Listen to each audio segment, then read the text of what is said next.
आज वीकेंड है तो छुट्टी के दिन हम लोग भजन कीर्तन से प्रातःकाल अपने दिन को प्रारंभ करते हैं। तो अब प्रेमानंद जी महाराज के पास मिलने का तो नहीं जा सकते। अगर हमारा बस चले तो हम तो उन्हीं के चरणों में हमेशा के लिए रहे आश्रम में, उनके साथ उनकी सेवा करते रहे, समाज की सेवा करते रहे और वृंदावन धाम जैसे पवित्र जगह पर आनंद की प्राप्ति करते रहे। बट ठीक है, अगर भगवान ने चाहा तो कभी इस तरीके के संयोग बनेंगे। तो आज सुबह उनका कीर्तन सुन रहा था, तो उसके बाद वो एकांतिक वार्तालाप करते हैं जिसमें बहुत लोग जाते हैं उनसे प्रश्न पूछने के लिए। तो किसी सज्जन पुरुष ने प्रश्न पूछा कि मेरी जो पत्नी है वो शराबी और व्यभिचारी चीजों से बाहर नहीं निकल रही है, तो मैं क्या करूं। तो प्रेमानंद महाराज जी ने मात्र 2-3 मिनट में बहुत अच्छा उत्तर दिया। और वही चीज मैंने एक्सपीरियंस करी। बहुत से बच्चे बच्चे आते हैं और अक्सर ऑफिस में मित्रों के बच्चे और बाहर के इधर उधर के लोग अपनी समस्याओं को लेकर आते हैं। और I mean, I don't want to be known as a life coach और anything, please. I only share my mistakes with people. That's what I keep telling everyone. And problem with the world is that they don't want to share their mistakes. Everybody wants to, sound and look larger than life. And most of the parents also, their ego is so big. They want to portray a false image in front of their kids. In fact, they have created a false image of themselves in their own eyes also. So can't blame them. तो बच्चे को वो अपनी गलती नहीं बताते. And I think we all learn more from mistakes. We do learn from the successes of others and our own successes also, but behind every success there is a series of efforts in which you might have failed, right? Even if something which you were trying to do and you were, आप एक ही बार में successful हो गए, तो उसके पीछे भी बहुत छोटी छोटी सी अनसक्सेसफुल अटेम्प्ट्स होंगे जो आपने आपसे जिसने सीखा है उसने किए होंगे। अब इस चीज का लोग अक्सर उदाहरण देते हैं कि थॉमस एडिसन ने जब वो एक बल्ब बनाया तो वो तो लोगों को पता है, बट उस बल्ब को बनाने से पहले थॉमस एडिसन ने कितने और जो बल्ब थे वो नाकाम हो गए थे एंड अनसक्सेसफुल हो गए थे, वो सफल नहीं हो पाए थे उसके बल्ब बनाने के जो प्रयत्न थे, उसके बारे में कोई बात नहीं करता। तो मैं सबको यही बोलता हूँ कि एक बार में तो कोई भी सफलता किसी को नहीं मिलती। You have to keep trying, so that persistence is very important. And persistence comes with dedication, sincerity, it comes with good health and a good mind, a mind which is flexible. And if you are not successful, it may be because either of these things, something in either of these things has gone haywire. और वो one size does not fit all. तो कोई भी आपको किस तरीके की जो प्रीचिंग मिल रही है, सीख मिल रही है, आपको किसी कहानी सुनने को मिल रही है इतिहास में या मेरे जैसे किसी से, तो जरूरी नहीं है, आवश्यक नहीं है कि वो आपके ऊपर भी लागू होगी वो चीज, वो लर्निंग, वो सीख, वो जो ज्ञान का एक वो जो नगेट है। Because everybody's life story is a bit different, and that bit difference can be like a very important difference, right? जैसे हाथ की लकीरें सबकी सेम नहीं होती, right? उसी तरीके से ये जो वन साइज फिट्स ऑल वाले जो प्रश्न उत्तर होते हैं वो आपको आंखों को बंद करके फॉलो नहीं करने। हाँ, वो एक आ रहा है, वो अपना लाइफ कोचिंग से पैसे कमा रहा है, वो टाई वाई डाल के आ रहा है, कोई ऊपर से थोड़ी वोड़ी डाल के आ रहा है, वो यूट्यूब पे अपना सही पैसा वैसा कमा रहे हैं राइट, क्योंकि उसका मोनेटाइज यूट्यूब चैनल है और लाखों रुपए कमा रहा है वो। बट वो वन साइज फिट्स ऑल के चक्कर में ना बहुत लोगों की लाइफ खराब हुई है। क्या, coming back to Premanand Maharaj जी। तो प्रेमानंद महाराज की आई डोंट नो इफ अगर मैं इस वीडियो को प्ले करूंगा या इसमें वीडियो में लगा दूंगा तो यूट्यूब मेरी वीडियो को हटा ना दे, तो मैं आपको सुनाता हूँ क्या हुआ। ऐसे मुद्दे होते हैं नहीं पड़ते हैं आपके जी। मेरी शादी पिछले साल जुलाई में हुई थी, लेकिन मेरी पत्नी गलत आदतों जैसे शराब, सिगरेट, मेरे साथ मारपीट, माता के साथ दुर्व्यवहार और अन्य क्रियाएं में भी शामिल है जी। इन सब ना सहन कर पाने की वजह से हमारा रिश्ता तलाक की कगार पर आ चुका है। जैसे कि आपने कहा कि अगर आपने एक बार पानी ग्रहण किया तो जीवन भर साथ निभाना चाहिए, लेकिन वो योग्यता दोनों पक्ष में होनी चाहिए। और कैसे तुम्हें बताएं, अगर वो बच्ची सही आचरण से चले तो एक परिवार को संभाल सकते हैं। अगर उसने आचरण अपने बिगाड़ लिए तो देखो आप पति हो, आपके अगर तलाक की स्थिति, अगर तलाक होती है तो उसका भी जीवन संकटपूर्ण है, आपका भी जीवन संकटपूर्ण है। तो हमें लगता है अगर छोटे छोटे बच्चों के आचरण पवित्र कराया जाए, उनको व्यसन मुक्त किया जाए, कोई बच्चा व्यसन न करे, तो हमारा जो नवीन भारत की पीढ़ी है ये बहुत बढ़िया होता है। अब वो बच्चे अगर नशा न करे, गलत आचरण न करे, अपने पति से प्रेम करके एक सदगृहस्थी बता सकते हैं, बता परवादत, तुम्हारा जीवन तुम्हारे हाथ में है। अगर तुम गलत आचरण करोगे तो तुम दुखी हो जाओगे, अच्छे आचरण करोगे तो सुखी हो जाओगे। देखो आपके सामने उदाहरण है, वो कह रहा है कि तलाक की कगार पर। क्या ब्याह इसलिए होता है? सदगृहस्थी बिगड़ने के नहीं बिगड़ने, माना तुम दूसरा करोगे, तुम दूसरा करोगे, लेकिन आचरण पवित्र हो लेना, भावनाएं पवित्र हो लेना। अपनी बातों को कैसे समझे? हमारा भारत देश है, इसमें एक बार जिसका पानी ग्रहण किया, जैसा बच्चा कह रहा है आजीवन निर्वाह करना, पर दोनों उसकी योग्यता को समझे, पानी ग्रहण की महिमा को समझे। जैसे मानो आज हम बल का वर्णन कर रहे हैं, आज हम किसी लड़की का वर्णन कर रहे हैं, अब हम दोनों गलत नहीं करेंगे, अब दोनों मिलकर हम चलेंगे और अपनी गृहस्थी को बसाएंगे। ऐसे विचार कर चाहिए कि बाल्यावस्था से जब तक ब्याह ना हो तब तक हम कोई गलत आचरण ना करें, चाहिए ब्रह्मचर्य से रहे, धर्म से रहे, कोई नशा न करे, कोई गंदी बात न करे, और जब पति प्राप्त हो जाए बात करें। अब पहले सब आचरण अगर हम बिगाड़ लेंगे तो यही बात है कि जैसे बच्चा बोल रहा है कि क्या करें, उनको शराब पीना, उनको सिगरेट पीना, उनको और पुरुष की तरफ देखना है, तो हम कैसे स्वीकार करें? तो व्यक्ति चौपट हो लेगा, एक वो भी अशांत है और उनको भी अशांत होना पड़े। ऐसा नहीं को अशांत बनाओ, ऐसे आचरण वाले मिल गए तो अशांति पैदा कर देंगे, ऐसे भी ज्यादा आचरण वाले है ना, ये क्यों? इसका कारण ये है ना, हमारे आचरण बिगड़ गए, हमारे विचार बिगड़ गए, हमारा चरित्रहीनता वही हमको दुख दे रही। आप विचार करो, संत जन नहीं बोलेंगे, शास्त्र की बात नहीं सुनोगे, बात तो करोगे कैसे? जो संतों की बात है थोड़ी कड़वी लग सकती है, लेकिन वो आपको बढ़िया सुधार देगी अगर बात मान जाओगे। अब अच्छा, भगवान का सुमिरन करो और कुसंग का त्याग करो। अगर पत्नी भी कुसंग युक्त है तो उसका त्याग कर दो, नहीं जीवन खतरे में पड़ जाएगा। पक्की बात है, जीवन खतरे में पड़ जाएगा। जो गलत आचरण वाला है उसे आप सुधार नहीं सकते, अपने को बचा सकते। अगर अपने को बचाना है तो आपको संग त्यागना ही पड़ेगा। अगर ऐसे आचरणों से युक्त हो और सुधारने की गुंजाइश ना हो तो तुम भी भैया आनंद से जियो, हमको भी आनंद से जीने दो। उसमें ये तमाम चीज एक दवा है, मारपीट नहीं, हिंसा नहीं, कोई झगड़ा मत करो, बच्चा हो चाहे बच्ची, दोनों को अपने आचरण सुधारने चाहिए। खुद तुम गलत रहे होगे लेकिन तुमको गलत पसंद नहीं है, हमारी बात को पकड़ना। तुम गलत रहे हो लेकिन तुम्हें गलत पत्नी मिलेगी, तुम्हें चाह नहीं लगेगी। तुम्हें गलत पति मिले ऐसी चाह नहीं, तुम गलती को क्यों स्वीकारते हो? तुम भी गलत छोड़ो, गलत छोड़ो तो तुम्हें अच्छा पति मिलेगा, गलती छोड़ो तुम्हें अच्छी पत्नी मिलेगी और आपका परिवार बढ़िया चलेगा। बच्चों से लेकर नौयुवकों को संबोधन देते हैं, प्रार्थना करते हैं कि आप नशा छोड़िए, नशे से गलत होता है, आप अपने विचार छोड़िए, आप अपनी पत्नी से प्यार कीजिए, आप अपने पति से प्यार कीजिए। जब तक पति पत्नी का संबंध ना हो तब तक चल चाहिए। हम क्या कहेंगे? शास्त्र और अध्यात्म जो बोलेगा वही तुम कहेंगे। जब तक प्यार ना हो तब तक ब्रह्मचर्य का पालन करने का साथ दे सकते हैं। अब कौन हमारी बात को मानने के लिए तैयार है? उनका मंगल हो जाएगा। सावन के अंतिम सोमवार वाली वक्त ये जो 4 मिनट में प्रेमानंद महाराज ने बात बोल दी है ना, वो लोग 40-40 साल तक की आयु तक समझ नहीं पाते। मैं नहीं समझ पाया था, औरों की बात छोड़ो। Okay, like I said, I don't want to sound larger than life. मैं तो हमेशा अपने जो गलत काम किए उनसे लोगों को बताता हूँ, उन्हीं से समझाता हूँ।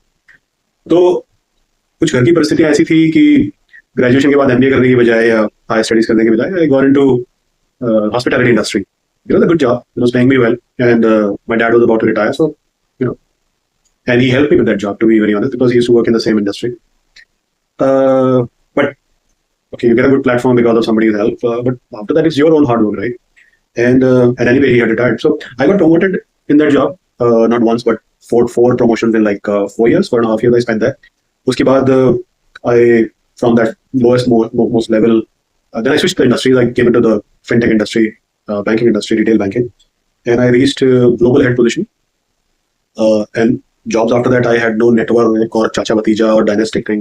It was pure shared hard work and smart work. Okay, I'll not get into all that, but so कहने का मतलब ये है कि because I started my career with this hospitality industry, and not everybody, but the large population of people in hospitality industry are in one shop, ayyash.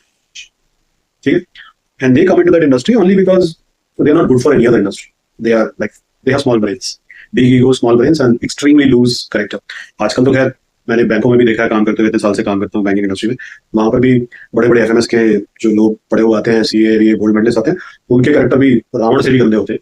अभी आपने देखा ICICI bank की जो हेड थी चंदा कोचर, उनके कुछ जो क्लोज कोलीग्स और टीममेट्स थे, मैंने उनके साथ डायरेक्टली काम किया है। And what Chanda Kochhar did, I am not judging her, but at least whatever I read in the newspaper was not good. वो जो उन्होंने करप्शन केस में फंसी, और वो छोटा मोटा तो केस था नहीं, करोड़ों का केस है।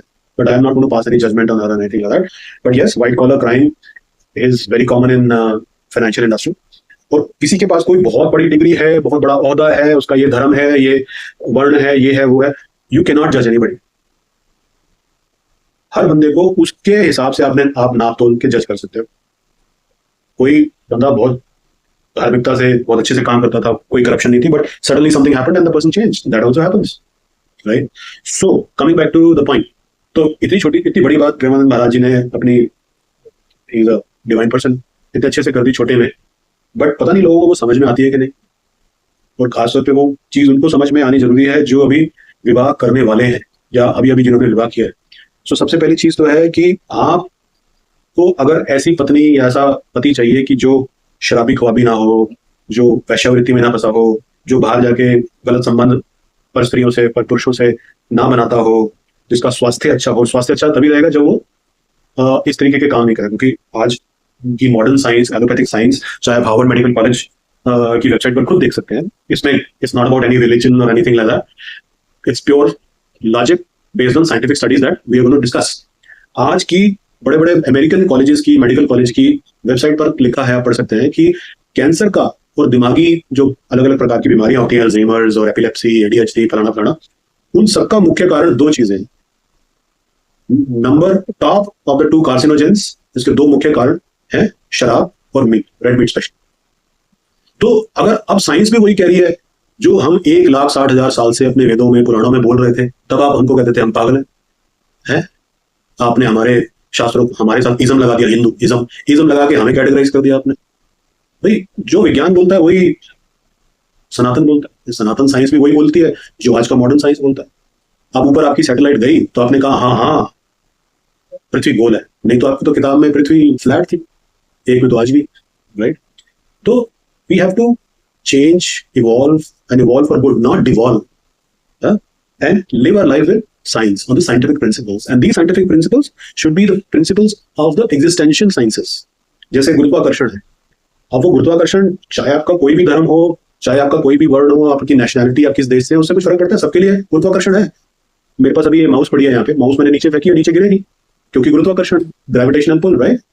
अब ये एक सिद्धांत है जिसके ऊपर कायनात, ये प्रकृति बनी है। सो इसको हम कहते हैं existential laws of the nature, जिन नियमों से, कानूनों से पूरा ब्रह्मांड बना हुआ है।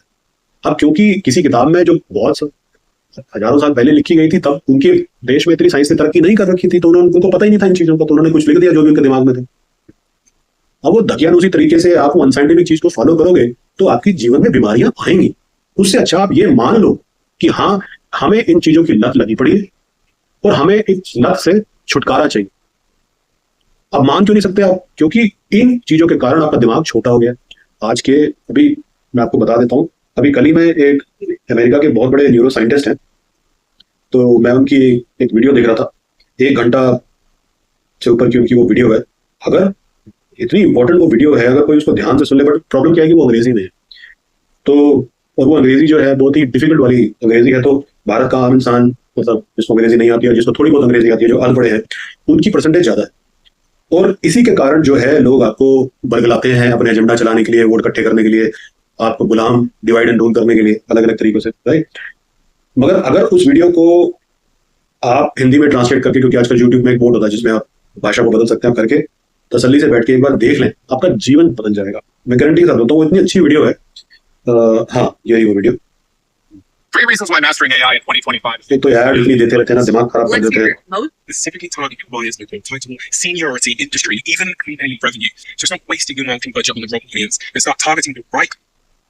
ये doctor, So in the early 80s, benzos, like Xanax and Klonopin and Ativan, they were on तो ये अब प्रेमानंद महाराज क्या है कि इतने डिटेल में नहीं जाते, बट जो बात प्रेमानंद महाराज बोल रहे हैं और वो बड़े छोटे में फटाफट बोल रहे हैं और एक धार्मिक एंगल से बोल रहे हैं, वो सेम बात ये जो दिमाग के डॉक्टर हैं, इनका नाम है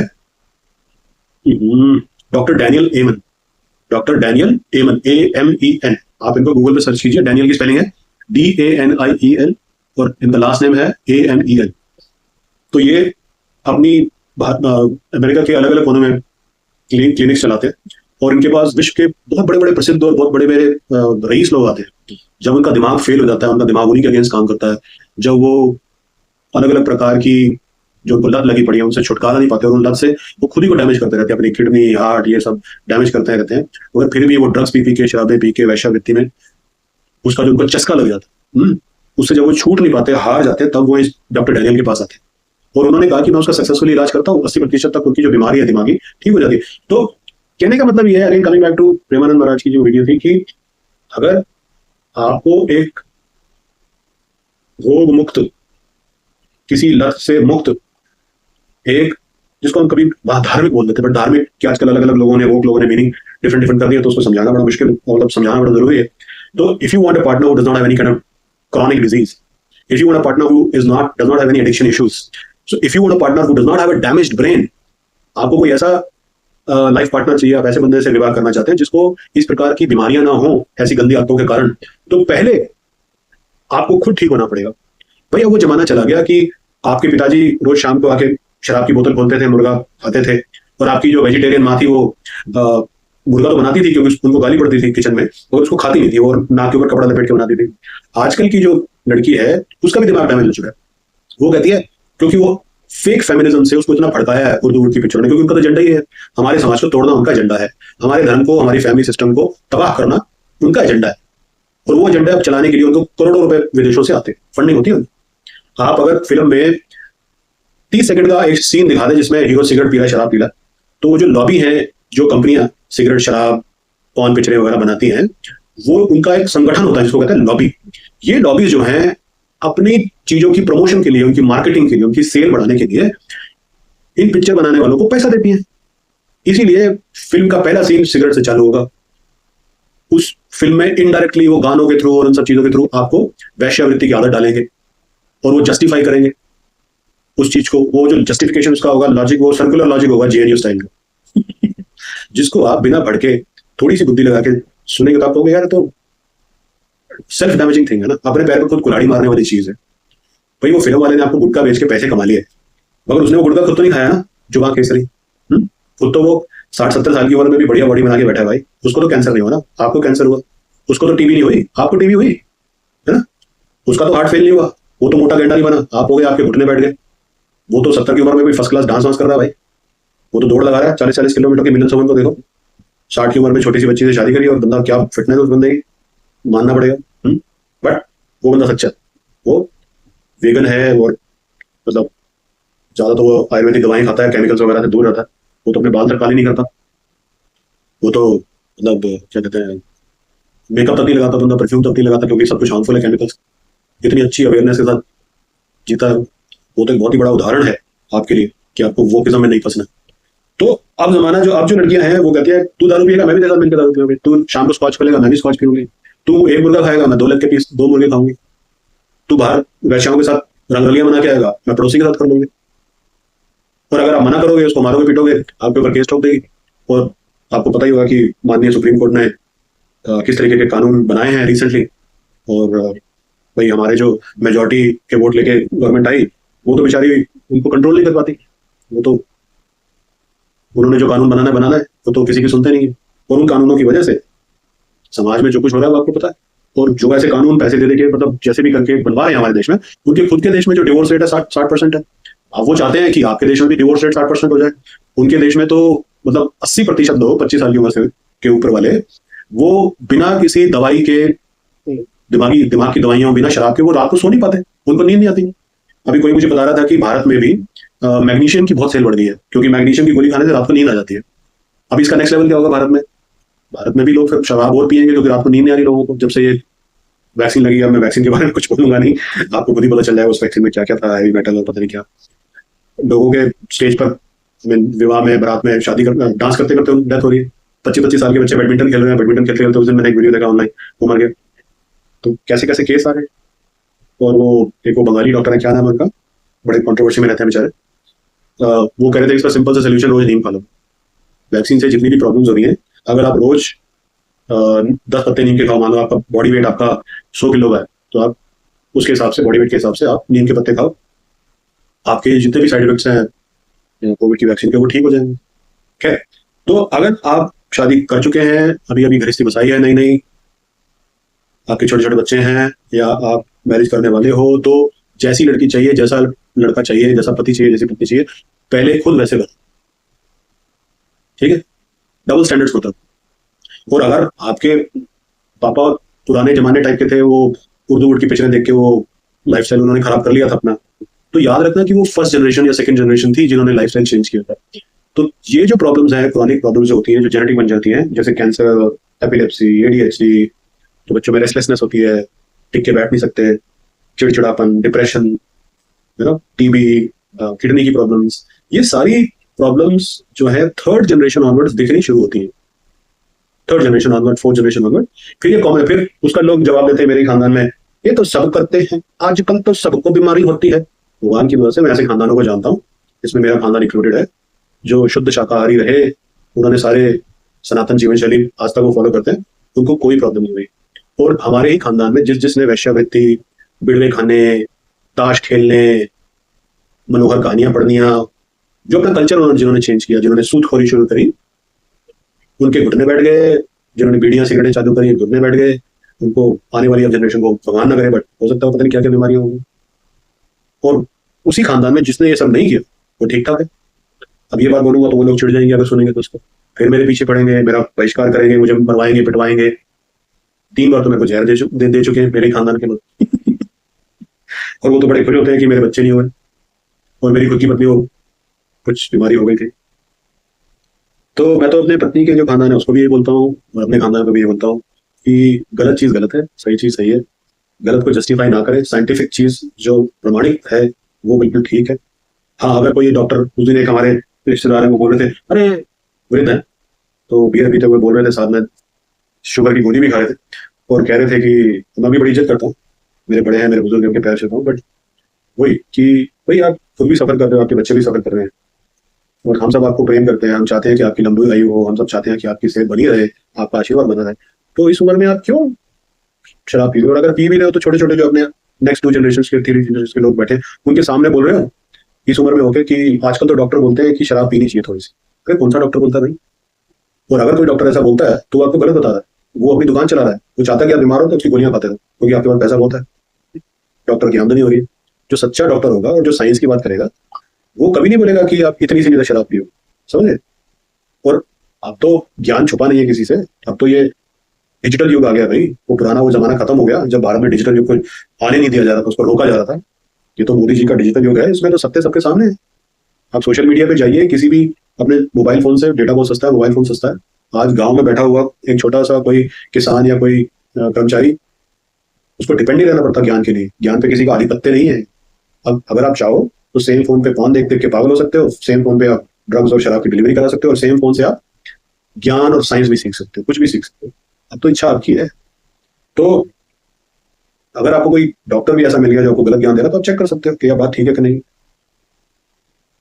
और अब तो छोटे छोटे बच्चों को भी पता है, जो बड़े साइंटिफिक नेचर के हैं, कि हाँ शराब से कैंसर और अन्य प्रकार की बीमारियां होती हैं, किडनियां, लिवर खराब होते हैं। बस बात अब इतनी है कि आप अब उस चीज को करना चाहते हो कि नहीं, या फिर वो अपने खानदान में जो लोगों ने गलत प्रथा को चालू किया, उसको आगे गलत प्रथा को चलाना चाहते हैं। और इस छोटी सी चीज से फिर ये जो डॉक्टर है, डॉक्टर डेनियल बता रहे थे कि कैसे लोगों के दिमाग का साइज छोटा हो गया। डॉक्टर कह रहे हैं, ये जो डॉक्टर हैं, ये वीडियो है, आप इसको सर्च कर लेना, मैं यहाँ पर लगा रहा हूँ, ये देखो, इसका लिंक भी मैं डाल दूंगा। ये बहुत इंपॉर्टेंट वीडियो है देखने के लिए, बार बार बोल रहा हूँ। So if you understand English and if you are okay with like basic scientific terminologies, then you have to watch this, specially if you are a parent. अगर आपके बच्चे हैं और अगर आपके शराबी मीटखोर माँ बाप हैं जिन्होंने आपको कैंसर और ना जाने क्या क्या बीमारियां दी हैं, दिमाग की प्रॉब्लम्स, एपिलेप्सी और किडनी के रोग, हार्ट के रोग, अगर आपके माँ बाप के गलत जीवन शैली के कारण आपके खानदान में ऐसी बीमारियां हैं, आपको हैं, आपके डायरेक्ट फैमिली मेंबर्स को हैं, so you have to watch this. भाई आप एक दिन नेटफ्लिक्स मत देखना, एक दिन आप वो उर्दू का पाकिस्तानी सीरियल मत देखना, आप इसको देखना। इससे आपके बच्चे खुशहाल रहेंगे। फिर आप ये नहीं कहोगे बच्चे को बीमारी होगी, उसका कल को डिवोर्स होगा। ये तो किस्मत है, ये तो किस्मत है। हमने तो बहुत बढ़िया स्कूल में भेजा था इसको, हमने तो बढ़िया से बढ़िया रोटी खिलाई थी, बढ़िया से बढ़िया लग्जरी फ्लैट में रखा था इसको, हमने तो कारें खरीद के दी बच्चे को। भैया आपने ये सब किया, thank you so much, but साथ में आपने जो गंद बच्चे के दिमाग में डाल दिया फिल्में देख देख के, उसका क्या? जो बच्चों को आपने लतें लगा दी हैं, उसका क्या? उसकी वजह से बच्चे की जिंदगी खराब हो रही है। आज उसको वो किसी के साथ रिलेशनशिप्स नहीं बना पा रहा, क्योंकि उसका दिमाग का साइज छोटा हो गया। छोटी सी उम्र में उसने इतने रिलेशनशिप्स कर रहे हैं, इतने ब्रेकअप्स हो गए, उसको फोबिया हो गया, वो किसी के साथ रह ही नहीं सकता। उसको इतनी ईगो उसकी हो गई है, वो किसी को नमस्ते नहीं करता। अगर कोई इसको कोई ज्ञान दे दे, उसको उसकी सच्चाई बता दे, तो वो हाथ धो के उसके पीछे पड़ जाता है। हाँ, उसको मुंह पे गाली नहीं देता, बट वो पैसिव एग्रेशन तो है। एग्रेशन इज मोर लीथल ना। पैसिव एग्रेशन, जो बंदा गाली नहीं देता वो ज्यादा खतरनाक है। जो मुंह पे गाली कर देता है ना, माँ बहन की कर देता है, वो फिर भी ठीक है, समझे बात को? वो पीठ पीछे तो नहीं कर रहा, वो पैसिव एग्रेशन तो नहीं दिखा रहा। वो तो जो है बात उसके मन में, उसी टाइम उसने क्लियर कर दी, उसी टाइम उसने बात को क्लियर कर लिया और फिर बात मिलाप हो गया, वो ठीक है। आप अपने मन में ही बात रखे रखो, किड़स निकालते रहो, मतलब 20-20 साल तक लड़ाई होगी तो किसी से बात ना करो, इस तरीके का तो ये तो पागलपन है ना। इससे मतलब दिमाग छोटा हो गया शराब में पी के मीट खाकर, मतलब है ना। इसीलिए तो रिलेशनशिप में प्रॉब्लम होती है, और वो यही कर रहे हैं, आपके दिमाग को छोटा कर रहे हैं इन सब चीजों को खिला खिला के, धर्म के नाम पे, मजहब के नाम पे और रिलीजन के नाम पे। धर्म कभी नहीं बोलता ये सब चीजें का, साइंस कभी नहीं बोलती ये चीजें का। और ईगो, अहंकार, पैसिव एग्रेशन भी इन्हीं ऐसे ही लोगों में आता है जो वैसे तो बड़े मतलब एक छिपकली दिखेगी तो वही करेंगे, हैं? क्यों? क्योंकि फियर बेस्ड साइकोसिस है। आप जितने भी ये उर्दू के गाने, फिल्मों के, आजकल के पंजाबी गाने आ रहे हैं, उसमें क्या टॉपिक होता है? शराब, नशा, लड़की को लड़का मिल गया, लड़के को लड़की मिल गई, लड़की भाग गई या उसकी मंगेतर भाग गई, या पत्नी को डर लग रहा है कि वो दूसरी, तीसरी या चौथी बीवी ना आ जाए, डिवोर्स ना हो जाए, या फिर वो दोनों एक दूसरे के साथ अगर मिल गए तो फिर वो बारिश में डांस कर रहे हैं गद्दे कपड़ों में, है? और आप अपने बच्चों के साथ वो डांस शो देखते हो जिसके इतने वाहियात किस्म के उसके गाने होते हैं। आप बच्चे को अर्ली एज में एक्सपोज करते हो अश्लील चीजों से, अश्लील गानों से, अश्लील शब्दों से। इसीलिए 8-8 साल की बच्चियों को आजकल मेंसेस चालू हो रहे हैं, और 8 साल, और ये साइंस कह रही है भाई, मैं नहीं कह रहा, 8 साल की बच्ची को अगर मेंसेस होगा तो उसके जो कैंसर के चांसेस है, स्पेशली ब्रेस्ट कैंसर के चांसेस है, वो 20% बढ़ जाते हैं। अगर आपकी छोटी सी बच्ची को मुहासे हो रहे हैं तो उसका मीट बंद करो ना, इतनी आप में अक्ल नहीं है, उसको गर्म चीजें खिलाना बंद करो। आपकी अगर छोटी सी बच्ची 8 साल का 9 साल की बच्ची का 14 साल से पहले मेंसेस नहीं होते नॉर्मल लोगों में, नॉर्मल लड़कियों को, और आजकल तो, और पीसीओडी तो इतना बढ़ गया आजकल जब से वैक्सीन लगी, और उसकी वजह से इनफर्टिलिटी की जगह जगह क्लिनिक्स खुल गई हैं। पोस्ट कोविड इनफर्टिलिटी की क्लिनिक्स में 50% इजाफा हुआ है, आप चेक कर लेना, समझ रहे हो बात को? वही उनकी दुकान चल रही है, वो आपका फर्टिलिटी सिस्टम तोड़ के, आपकी फैमिली सिस्टम तोड़ के उनकी दुकान चल रही है। और वो कैसे कर रहे हैं? आपको ज़ॉम्बी बना के, दिमाग छोटा होने का मतलब हो गया आप ज़ॉम्बी बन गए। आपके पास डिग्री है बहुत बड़ी, आप 1-1 करोड़ की सैलरी कमा रहे हो, आपके पास खूब ज्यादा फ्लैट फ्लोट और वो मकान मुकुन कोठियां हैं, बढ़िया बढ़िया लंबी लंबी कारें, लैम्बोर्गिनी, BMW, बट आपका दिमाग का साइज जैसा रावण का था ना, छोटा ही है। और बीमारी, हालांकि चलो कम से कम रावण के पास बीमारियां तो नहीं थी, उसके घुटने तो नहीं बैठे थे, उसको कैंसर तो नहीं हो रहे थे, इतना तो वो समझदार था। आप तो रावण के भी लेवल से नीचे आ गए भाई, उसके लेवल से भी नीचे गिर गए आप तो। तो आपने रावण की सारी बुराइयां आपके दिमाग में आ गई हैं क्योंकि उसको डाला गया स्कूल में, जो एजुकेशन दी है वो खत्म करके है। मतलब आप में इतनी अक्ल नहीं बची कि आप बच्चे के जन्मदिन पे एक केक लाते हो, वो केक में सारी क्रीम और गंद भरा हुआ है, उस पर मोमबत्ती लगाते हो, वो मोमबत्ती भी असली वैक्स की तो बनी नहीं, वो पैराफिन टाइप की वैक्स की बनी है, उस पर मोमबत्ती लगाते हो, कट करते हो, तो सारे थूक जो है केक में जाता है, फिर केक पर हैप्पी बर्थडे करके मोमबत्ती को बजा के केक का पीस काटा जाता है, एक ही पीस जो है थोड़ा थोड़ा थोड़ा थोड़ा करके सबको झूठा झूठा झूठा करके खिलाया जाता है। तो क्या पागलपंती चल रही है ना, भेड़ चाल चल रही है। अगर आप वैज्ञानिक तरीके से इसको सोचो तो भाई वो केक की जगह अपना कुछ पकवान बना लो, हलवा बना लो, कड़ा प्रसाद बना लो। भारत में हर प्रांत में भारत के नाना प्रकार के व्यंजन है, डेजर्ट्स, मीठे पकवान है, आप वो सब बनाओ बढ़िया, एक छोटा हवन करो घर में, मंदिर जाओ, दान पुण्य करो, गाय को थोड़ा दान करो, गौशाला में जाओ, किसी ऐसी स्थान पर बैठो। क्योंकि होता क्या है कि सदगुरु इसके बारे में बताते हैं और आजकल की न्यूरो साइंटिस्ट भी इसको बताते हैं कि जिस दिन आपका बर्थडे होता है, जन्मदिन होता है, उस दिन ग्रहों की दशा कुछ खास प्रकार की होती है उस बंदे के लिए, और उस दिन बॉडी जो है ज्यादा उसकी रिसेप्टिविटी बढ़ जाती है, और उसकी रिसेप्टिविटी बढ़ने के कारण खास तौर पे जन्मदिन वाले दिन अगर आप मथुरा, काशी, वृंदावन इस तरीके के जागृत स्थानों पर नहीं जा सकते तो आप कम से कम घर पे हवन कर लो। अब मंत्र को बोलने से जो वाइब्रेशंस पैदा होती हैं वो भी आजकल की मॉडर्न साइंस बोलती है। आप श्वेता अदातिया, क्या नाम है, एक और न्यूरो साइंटिस्ट है, न्यूरो डॉक्टर है, दिमाग की डॉक्टर है, जो दुबई में काम करती है, क्या नाम है, डॉक्टर श्वेता अदातिया। उनके चैनल पर जाके आप इस ज्ञान को फ्री में हासिल कर सकते हो कि कैसे मंत्र की ध्वनि खास प्रकार की होती है जिससे आपका जो दिमाग सिकुड़ गया है, छोटा हो गया है, बार बार पे क्रोध आता है। अगर आपको कोई सडन कम दे दे आपको, आपके एक्सपेक्टेड थे 2 लाख और आपको मिल गया 1 लाख, तो आप उसको अपनी चल भाग जा हमारी पार्टी से आप इतने ज्यादा क्रोधित और इतने ज्यादा रेस्टलेस और इतने ज्यादा इम्पेशेंट हो गया, तो इसका मतलब आपका दिमाग का साइज छोटा हो गया। अगर आप बिना दारू के नहीं रह सकते, बिना वैश्यवृत्ति के नहीं रह सकते, बिना व्याभिचार के नहीं रह सकते, एक्स्ट्रा मेटल के बिना आप नहीं रह सकते, तो उसको जस्टिफाई करने से की बजाय आप उसको एक्सेप्ट करके अपने मन में कर लो और उस दुनिया के आगे मत करो, ठीक है? अपने आप उसको एक्सेप्ट कर लो, अपनी बीमारियों को देखो, अपने जो अशांति रहती है उसको देखो, अपने वो सब चीजों को देख के बोलो यार I want to do something different, I want to improve my life, I want to be happy. वो हैप्पीनेस नई गाड़ी खरीदी आई फिर खुश हो गई, थोड़े दिन के लिए किसी रिजॉर्ट में ताज के गए, हैप्पीनेस आई फिर खुश हो गई, इंस्टाग्राम पे 2-4 फोटोएं डाली है कलाकारियां करते हुए, हैप्पीनेस आई फिर खुश हो गई, एक रांड नहीं लेके आए, अयाशी करी फिर खुश हो गई, बोतल खोली जब तक खत्म हुई थोड़ी देर के लिए हैप्पीनेस आई फिर खुश हो गई। This is not happiness. Happiness को परमानेंट बनाने का एक तरीका है, पद्धति है। आप सर्वदा सच्चित आनंद में रह सकते हो, चाहे आप कहीं भी गटर में भी रह रहे हो, चाल में भी रह रहे हो, किसी झोपड़पट्टी में भी रह रहे हो, हमारे पास तरीके हैं। हम खुद, हमारे पास सनातन साइंस में ऐसे तरीके हैं कि हम, अगर आप वो चीजें, नियम कानून फॉलो करोगे, आप खुद भगवान बन सकते हो। हमारे पास भगवान बनाने की पद्धति है। सदगुरु मजाक में मतलब जैसे वो बात करते हैं, so we know how to make gods. इसीलिए हम बोलते हैं हम ब्रह्मास्मि, शिवोहम शिवोहम अनल क्या हो। हाँ खैर, तो हमारे पास वो साइंस मौजूद है, औरों के पास नहीं है, हमारे पास है। तो जितना काम भारत में न्यूरो साइंसेस पे हुआ है वो कहीं नहीं हुआ। ये जो वेस्टर्न क्रिश्चियन न्यूरो साइंसेस है ये तो अभी हमसे सीख रही है, थोड़ा बहुत वो कॉन्शियसनेस वगैरह के बारे में इनको पता लगना चालू हुआ। तो एनीवे, मेरी बात बड़ी लंबी होगी 40 मिनट की। अगर आपको अच्छा परिवार चाहिए, अच्छे बच्चे चाहिए, तो पहले खुद अच्छे बनो। अब अच्छे की वो जो डेफिनेशन है वो मैंने आपको बता दी है। It should be scientific, it should not be bookish, double standard. है ये आपको खुद के लिए करना है, किसी और के लिए नहीं करना।